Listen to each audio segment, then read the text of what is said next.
হালকা পাতলা বুঝতে পারে, তবে ভালোভাবে স্পষ্ট করে কথা বলতে পারে না। সে ঠিকভাবে একটি কথাই বলতে পারত, সেটি হচ্ছে হ্যাঁ। তবে সে সব প্রশ্নের উত্তরেই হ্যাঁ বলে যায়। তবে তার একটু অসাধারণ দক্ষতা ছিল, সে ভালো পিয়ানো বাজাতে পারে। তবে আবার সে সবসময় তার মোবাইল দেখত। এমনকি আজ গির্জায় ধর্মীয় সঙ্গীত পরিবেশন করতে গিয়ে পিয়ানো বাজানোর সময় সে মোবাইল দেখছিল। তাই তার মা তাকে এই মোবাইল থেকে দূরে থাকতে বলে।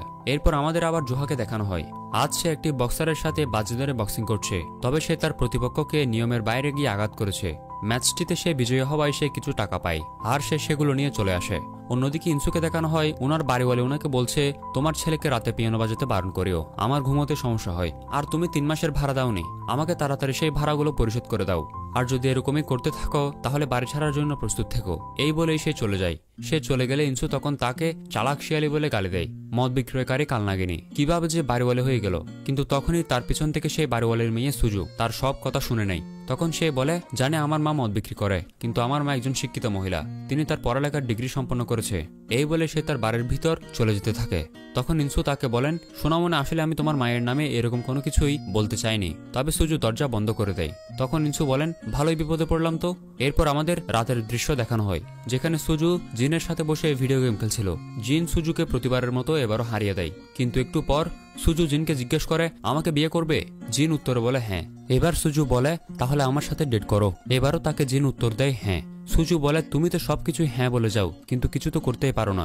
চলে আসার সময় সে তার কোমরের পোজ দিয়ে বলে, দেখো তো আমার কোমরটা দারুণ না? জিন তখন অ্যাক্সিডেন্ট হয়ে যায়। ইনসু ঘরে জোহার কথা চিন্তা করে যাচ্ছিল এবং ওনার চেহারায় দুঃখের ভাব দেখা যায়। এখন আমাদের আবারও জোহাকে দেখানো হয় যে হসপিটালের বেডে শুয়ে আছে। তখনই হঠাৎ কিছুক্ষণ পর সে ভূতের মতো উঠে বসে। সেখানে থাকা নার্স এটি দেখে ভয়ে সেখান থেকে পালিয়ে যায়।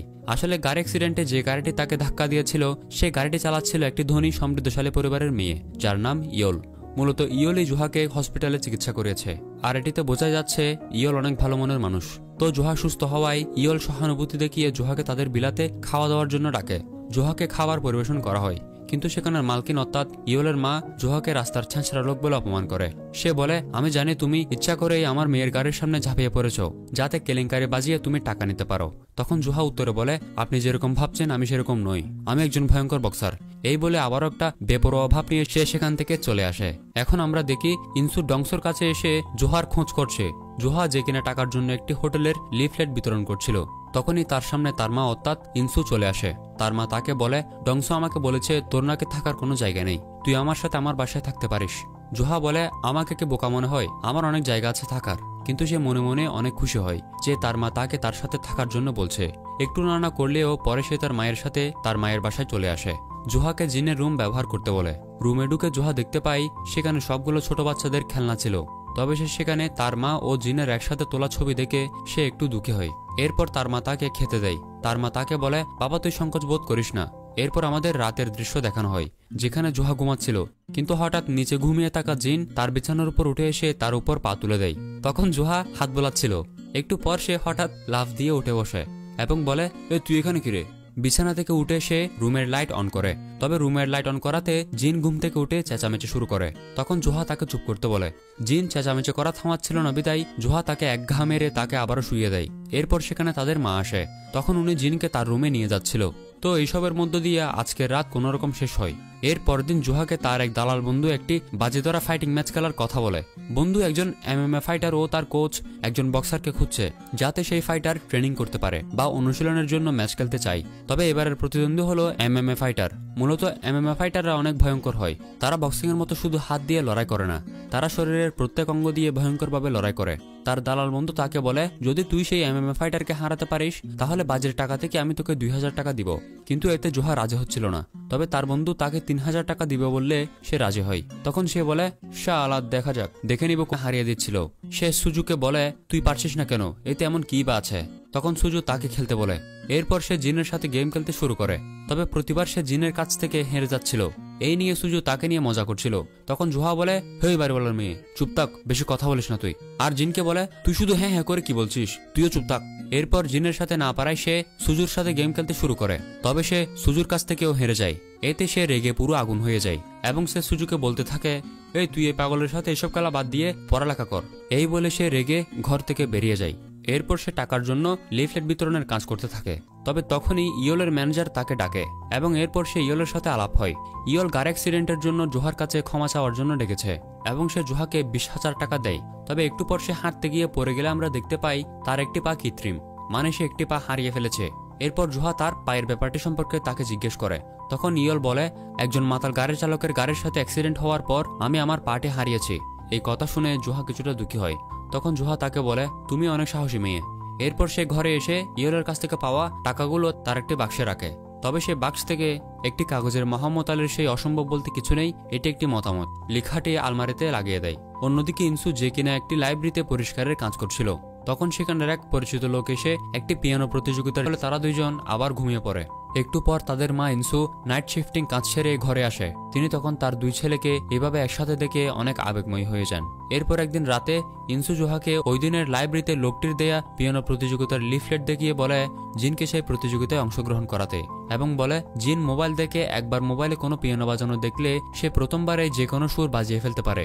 ইনসু বলেন, আমি যে রেস্টুরেন্টে কাজ করি তারা বুসান শহরে আরেকটি শাখা খুলেছে, তাই আমাকে সেখানে কাজ করার জন্য প্রায় মাসখানেক সেই শহরে যেতে হবে। এই জন্য আমি জিনকে সেই প্রতিযোগিতায় নিয়ে যেতে পারবো না। এবং ইনসু পিয়ানো প্রতিযোগিতার লিফলেটটি তাকে দেখিয়ে বলে প্রতিযোগিতার প্রাইস মানে 5 লক্ষ টাকা।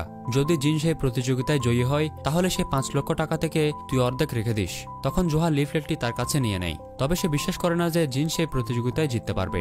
এরপর রাতের দৃশ্য দেখানো হয়, যেখানে জিন ও সুজু শপিং করে বাড়ি ফিরে আসার সময় তাদের কিছু ছেলে বিরক্ত করছিল। তখন জোহা সেখানে গিয়ে সেই অ্যাডাল্ট ছেলেগুলোকে তার বক্সিং এর এই সেই দেখিয়ে ভয় দেখিয়ে তাড়িয়ে দেয়। তখন জোহার ভাব নেওয়া অনেক বেড়ে যায়। তবে সুজু অনেক ইমপ্রেস হয়ে যায় এবং তাকে বলে বড় ভাই এটা সেরা ছিল। এতে জোহার ভাব নেওয়া আরো বেড়ে যায়। রাস্তায় যাওয়ার সময় জোহা তাদের বাড়িওয়ালির সাথে আলাপ হয়, অর্থাৎ সুজুর মায়ের সাথে। এরপর সকালে কাল রাতের ঘটনার জন্য জোহা জিনকে বক্সিং শেখাতে থাকে, কিন্তু তখনই জিন তাকে এক ঘুষি মেরে দেয়। আর এই ঘুষিতে জোহার নাক দিয়ে রক্ত আসতে শুরু করে। তখন জোহা বলে, তুই তো আর এক খ্যাত পাবলিক রে। জিন তখন হাসতে থাকে। সেদিন রাতে তাদের মা তাদের একটি রেস্টুরেন্টে খাওয়াতে নিয়ে যায়, কারণ তিনি আগামীকাল ওনার হোটেলের অন্য শাখায় কাজ করার জন্য অন্য শহরে চলে যাবেন। তখন ইনসু জন্মদিন পালন করা এক পরিবারকে হোটেলের তরফ থেকে ছবি তুলে দিতে দেখে সেখানে ম্যানেজারকে তাদের পরিবারেরও একটি ছবি তুলে দিতে বলে, কিন্তু জোহা মানা করে। তবে ইনসু বলেন, আমাদের একসাথে তোলা কোনো ছবি নেই, চল আমরাও একটা ছবি তুলি। কিন্তু হোটেলের ম্যানেজার বলে এটা শুধু জন্মদিন যারা পালন করে তাদের জন্য। সে কোনোভাবেই রাজি হচ্ছিল না। কিন্তু এক পর্যায়ে জোহা বলে আমার জন্মদিন, এই বলে সে ম্যানেজারের দিকে ক্ষেপে চেয়ে থাকে। সেই ম্যানেজার এবার রাজি হয়। ছবি তোলার সময় পোজ দিতে শর্মানো জোহা এক উদ্ভট পোজ দেয়। আসলে বন্ধুরা, জোহা কঠিন দেখানোর চেষ্টা করলেও সে ভিতর থেকে অনেক নরম। হোটেলে খাওয়া শেষ করে তারা সবাই ঘরে চলে আসে। রাতে যখন জোহা ও তার মা একসাথে বসেছিল তখন ইনসু জোহাকে বারবার করে বলে, আমি আগামীকাল যেহেতু অন্য শহরে চলে যাব, বাবা তুই একটু জিনের যত্ন নিস। জোহা তখন বলে, তুমি এমন ভাবে বলছো কেন, যেন তুমি বছরের জন্য চলে যাচ্ছ। তখন ইনসু বলেন, আমি জানি আমি তোর মা হওয়ার যোগ্য না, কিন্তু তাও আমি তোর কাছে অনেক কৃতজ্ঞ। আমার জন্য তুই অনেক কিছু করছিস। এরপর কথা বলতে বলতে রেডিওতে গান ছেড়ে ইনসু জোহাকে নাচতে বলে। জোহা তখন আবারও লজ্জা পাচ্ছিল, তবে পরে সে এক উদ্ভটভাবে ডান্স করতে থাকে। এভাবে মা ছেলের হাসি তামাশার মধ্য দিয়ে আজকের রাত শেষ হয়। এর পরদিন সকালে ইনসু তার ছেলেদের আবেগময় দৃষ্টিতে বিদায় জানিয়ে চলে যান। তারা দুই ভাইও তাদের মাকে বিদায় জানায়। তাদের মা চলে গেলে তখন জিন পিয়ানো বাজাতে যাচ্ছিল। তখন জোহা বলে, তুই শুধু সারাদিন গেম খেলিস, পিয়ানো বাজাস আর খেলাধুলা করিস। ছেলেদের পরিশ্রম ও কাজ করা উচিত। আমার সাথে আজ কাজ করবি চল। এরপর তারা দুজন বাইরে গিয়ে লিফলেট বিতরণ করছিল, কিন্তু জিন একদমই তা করতে পারছিল না। এতে জোহা তার উপর রাগ দেখায়। জিন জোহার ভয়ে ভয়ে ভুলভালভাবে কাজ করতে থাকে। তবে একটু সময় পার হওয়ার পর যখন জোহা জিনের দিকে নজর দেয় প্রোডাকশন কোম্পানিতে গিয়েছে, তখন সে অহংকার মিস্টার মুন ওনাকে দেখে সোজা দাঁড়িয়ে সালাম দেয়। আসলে তিনি ছিলেন সমৃদ্ধশালী এক বিজনেস ওম্যান। তিনি মিস্টার মুনকে বলেন, তুমি যে এবারের প্রতিযোগিতায় বিজয়ীদের নিয়ে কনসার্ট করছো, তোমার সেই কনসার্টে প্রধান পিয়ানোবাদক হিসেবে আমার পরিচিত এক ছেলেকে অর্থাৎ জিনকেই নাও। এই শুনে তখন মিস্টার মুন বলেন, ম্যাম আপনি এই ধরনের অযৌক্তিক কথা কেন বলছেন? তখন তিনি বলেন, আমি যদি যৌক্তিক মানুষ হতাম তাহলে তোমার মতো পাহাড়ি মানুষকে এই কোম্পানির প্রধান বানাতাম না। আর ভুলে যেও না, এই কোম্পানিতে আমাদের 60% আছে। তিনি তখন তার ম্যানেজারকে বলেন, আমাদের এই কোম্পানির 60% তাহলে গরিব প্রতিবন্ধী বাচ্চাদের বিলিয়ে দাও। এই শুনে তখন মিস্টার মুনের গলা শুকিয়ে যায়। তখন ইয়লের মা বলেন, আমার মেয়ে তার গাড়ি দুর্ঘটনার পর কখনো আর পিয়ানো বাজায়নি। আমার ইচ্ছা ছিল যে আমি মরার আগে শেষবার আমার মেয়েকে পিয়ানো বাজাতে দেখতে পারি, আর তা সম্ভব হয়েছে জিনের দ্বারা। আর জিনের যে পিয়ানো বাজানোর অলৌকিক দক্ষতা আছে তার প্রমাণ আমি পেয়েছি। এখন মিস্টার মুন সে বড় কনসার্টে জিনকে প্রধান পিয়ানোবাদক হিসেবে নেয়ার জন্য একমত হয়। অন্যদিকে হসপিটালে জোহা তার মায়ের সাথে দেখা করতে গিয়েছে। জোহা তখন দেখতে পায় তারা যে রেস্টুরেন্টে ছবি তুলেছিল সেই ছবিটি তার মা তার পাশে রেখেছে। তখন জোহা তার মাকে বলে, বিদায় মা, আমি কানাডা চলে যাচ্ছি। তখন তার মা বলে, জোহা তুই আমাকে ঘৃণা করতে পারিস, কিন্তু জিনকে ঘৃণা করিস না। আমি মারা গেলে তাকে কল্যাণ কেন্দ্রে থাকতে হবে, তুই জিনকে ছেড়ে যাস না। আমি জানি আমি অনেক স্বার্থপর মা। তখন জোহা বলে, তুমি যখন ঘর থেকে চলে যাচ্ছিলে আমাকেও তো তোমার সাথে নিয়ে যেতে পারতে। আমি অনাথের মতো রাস্তায় ঘুরে ঘুরে বড় হয়েছি, তোমাকে আর বাবাকে আমি কখনোই ক্ষমা করব না। তার মা বলে, আমাকে ক্ষমা করিস না জোহা, তবে যদি আমি আবার জন্মগ্রহণ করি আমি আর তুই একসাথেই থাকবো। কিন্তু জোহা বলে, আমি কানাডা আগামীকালই চলে যাব, একবার চলে গেলে আর কখনোই ফিরে আসবো না, এই জায়গাটা অনেক খারাপ। এই বলে সে কান্না করতে করতে সে হসপিটাল থেকে বেরিয়ে যায়। আগামী দিন জোহা এয়ারপোর্টে কানাডা যাওয়ার জন্য চলে আসে। তবে তখনই এয়ারপোর্টের ডিসপ্লেতে বছরের সেরা পিয়ানো মিউজিক কনসার্টের নিউজ দেখানো হচ্ছিল। সেই মিউজিক নিউজের মধ্যে জোহা দেখতে পায় জিনকে। জিন মোহাম্মদ আলীর সেই উক্তিটি বলছে, অসম্ভব বলতে কিছুই নেই, এটি একটি মতামত, এটা আমাকে আমার বড় ভাই সবসময় বলতো। এখন আমাদের আবার হসপিটালে ইনসুকে দেখানো হয়, কিন্তু তার পাশে দেখা যায় জোহাকে, মানে সে কানাডা যায়নি। সে তার মাকে হসপিটাল থেকে নিয়ে তাড়াতাড়ি আবার হসপিটালের দিকে যেতে থাকে। কিছু সময় পর হসপিটালে জোহা জিনকে তার সেই কেনা গেঞ্জিটি পরিয়ে নিয়ে আসে। তখন জিন তার মায়ের এমন অবস্থা দেখে তার চেহারায়ও কষ্ট ভেসে আসে। ইনসু বলে, আমার ছেলেরা এখন আমার পাশে আছে। জিনকে বলে, বাবা আমি দেখেছি আজ তুই অনেক অসাধারণভাবে পিয়ানো বাজিয়েছিস, এবং তাকে তার পাশে শুতে বলে। তখন ইনসু বলে, তুই জোহাকে অনেক ভয় পাস না? জিন উত্তরে বলে, হ্যাঁ। কিন্তু তুই ভয় পেয়ে তো খুশি? জিন বলে, হ্যাঁ।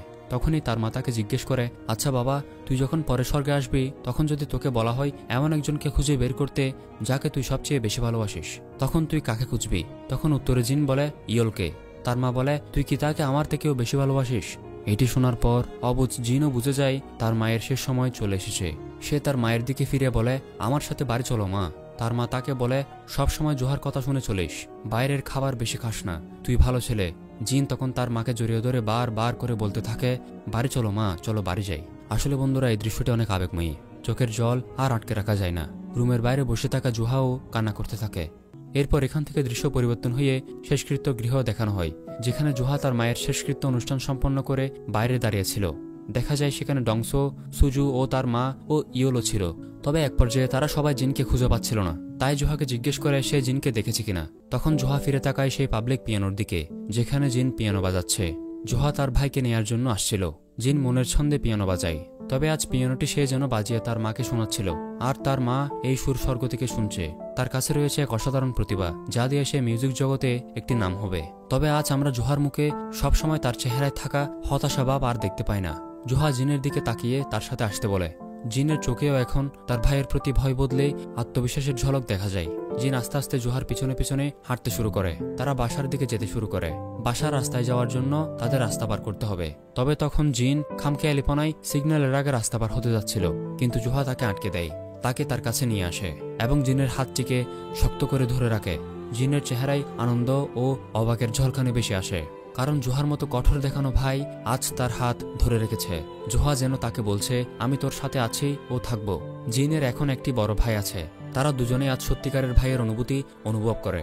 জোহা জিনের হাত ধরে হাঁটতে হাঁটতে বাসার দিকে যেতে থাকে, আর এই হাত জোহা আর কখনোই ছাড়বে না।